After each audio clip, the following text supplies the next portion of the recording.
بسم الله الرحمن الرحیم. شروع کوم د ډیر زیات بخون کی او د ډیر زیات مهربان رب په نوم باندې. السلام علیکم ورحمت الله وبرکاته. امید در وکوم چې تاسو ټول په ټیک ټاک الله پاک مو خوشاله آباد ساته. الله پاک دې منګ او تاسو ټول د چا محتاج نه، صرف د الله پاک منګ او تاسو ټول د خپل بندګۍ دا محتاج ساتي.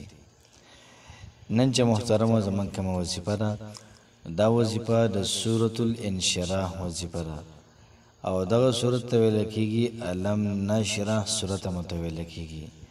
محترم دومره پاورفل وظیفه ده، په هر یو آیت کې ځان له ځان نه حسن دی، په هر یو آیت کې ځان له ځان نه کمال پروت دی او دغه رنګې په هر یو آیت کې ځان له ځان نه حیثیت دا پروت دی. تاسو یو ځل دا وظیفه واورئ، تاسو ته پته ولګي چې په سورة الانشراح کې یا سورة الم نشرح په دې کې الله پاک څومره کمالات ایښودي دي، څومره د جهان مرضونه دي، څومره د جهان بیمارۍ دي، څومره قرضونه دي، څومره مشکلات دي چې د څه قسم نه مسله وي، ګرانه مسله وي، اسانه وي، انشاءالله العزیز موږ به یو پیر سورت الم نشرح لکه صدق سورة الانشراح وایو. تاسو تماشا کوئ محترمو چې الله پاک د بندګانو حاجتونه څومره په ښکلې طریقې سره دا پوره کوي. راځئ یو پیر دا وظیفه کو او دغه رنګې خپل ملګرو سره هم شیر کړو چې موږ ته هم پیدا وشي، هغوی ته هم پیدا وشي. نن چې کومه زموږ وظیفه ده محترمو، د سورة الانشراح وظیفه ده. الم نشرح لک صدرک ووضعنا عنک وزرک. د دې صورت محترمو دا وظیفه ده. فرمایي کوم سړی چې سبق یادوي او دته سبق یادېږي نه، دی سټډي کوي او یادېږي ورته نه، نو کو چاته سبق یادېږي نه، نو هغه له پکار دی چې سورة الانشراح دا وظیفه دې وکړي. انشاءالله العزیز په 2-3 ورځو کې به الله پاک ولا زړه او سینه دا محترم کولاو کی او دغه رنګ نور د معرفت په کې الله پاک ورواچي او دومره الله پاک د انسان له ذهن او دغه رنګ زړه کوشاده پراخه کی چې د چې سم یادې محترم او دا بوته بالکل دور یادېږي. دا لومبۍ فایده شوله. دویم فایده محترم دا شوله، زمونږ بعض ضرورونه داسې دي چې هغوی مالي مشکلات لري، ډېر زیات غریبانان دي، دا رنګې مشکلات دي. نو که څوک ډېر زیات غریبانان وي، دا رنګې مشکلات ورته وي او په دوی باندې قرض وي، د سورة الانشراح دا وظیفه دې وکړي. انشاءالله العزیز الله پاک بولا ښکلی روزګار، ښکلی کاروبار محترمو دا ورکړي. فرمایي د چا چې په ملا باندې درد وي او زړه شین شو، کله یو ځای ته ځي ډاکټر له، کله بل خوا ځي، کله بل خوا ځي، نو زه یم چې راشي یو ورځ د سورة الانشراح دا وظیفه وکړئ او خپل د ملا درد نه نجات دا حاصل کړئ.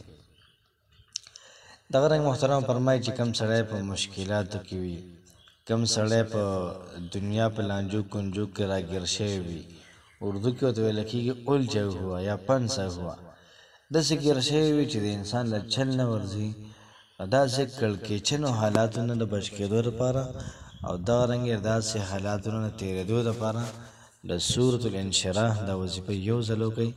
انشاءالله العزیز الله پاک به زموږ او ستاسو په حق کې ډېرې زیاتې بهترینې اعلی فیصلې وکړي. نو کو چاته ټینشن وي، کو چاته تکلیف وي، کو چاته څه مسله وي، انشاءالله العزیز سورة الانشراح د هر بیماری علاج دی، د هر ټینشن علاج دی او دغه رنګې د هر مشکل علاج به محترمو دا شته.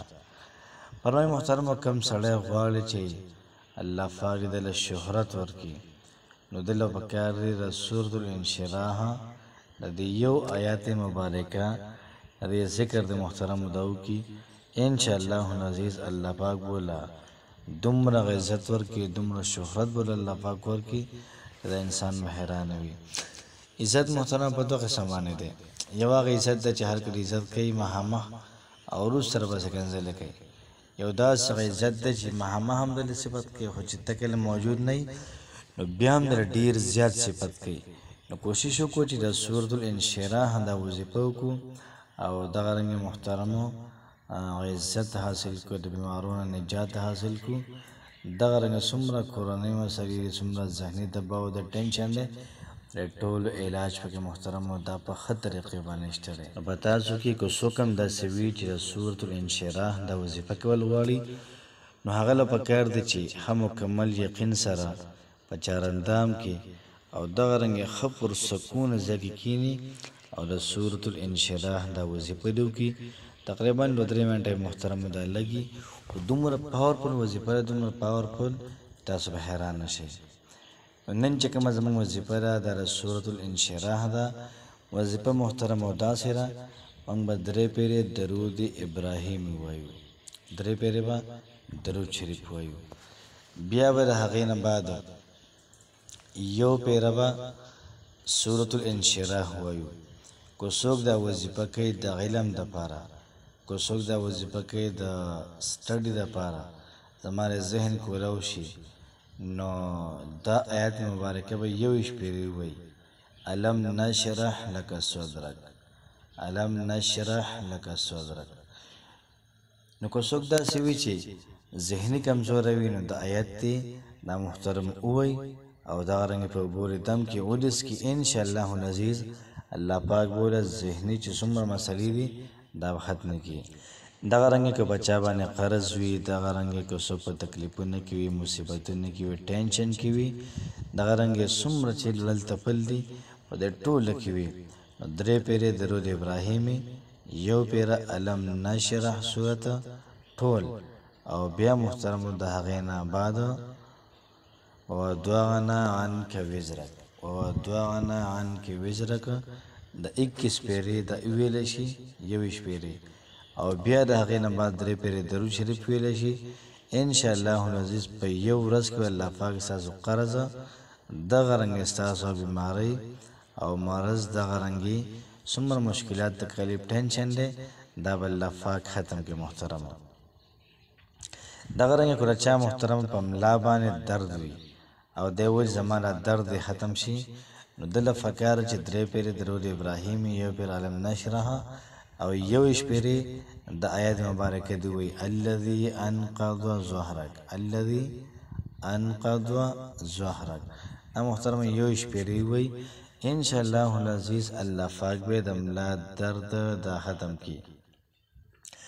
که څوک دا وایي چې الله پاک دې مال عزت راکړي او الله پاک دې مال ډېر زیات سره راکړي، چې کوم هازم هلکه مې عزت کوي، کوم ها کې زما چېرته کښېنم هلک راته په درنه سترګې باندې ګوري، دله پکار چې 3 پیرې درود ابراهیمي، 1 پیر الم نشرح او دغه رنګې 21 پیرې ورفعنا لک ذکرک، ورفعنا لک ذکرک، دا د 21 پیرې وایي انشاءالله العزیز الله پاک بدله ډېر زیات عزت محترمو درکړي.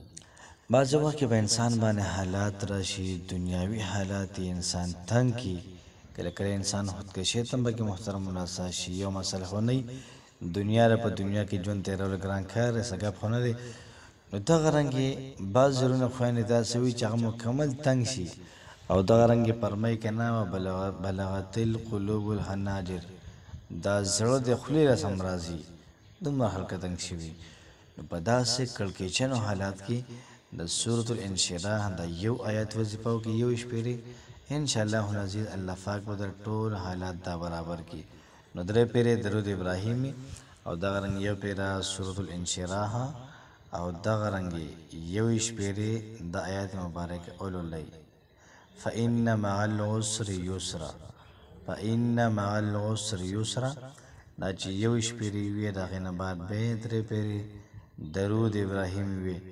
انشاءالله العزیز چې څومره ګران کار وي، څومره مشکل کار وي، څومره تکلیف ده کارونه وي، الله پاک محترمو دا ټول په خپل قدرت کامله سره به دا به ختم کړي.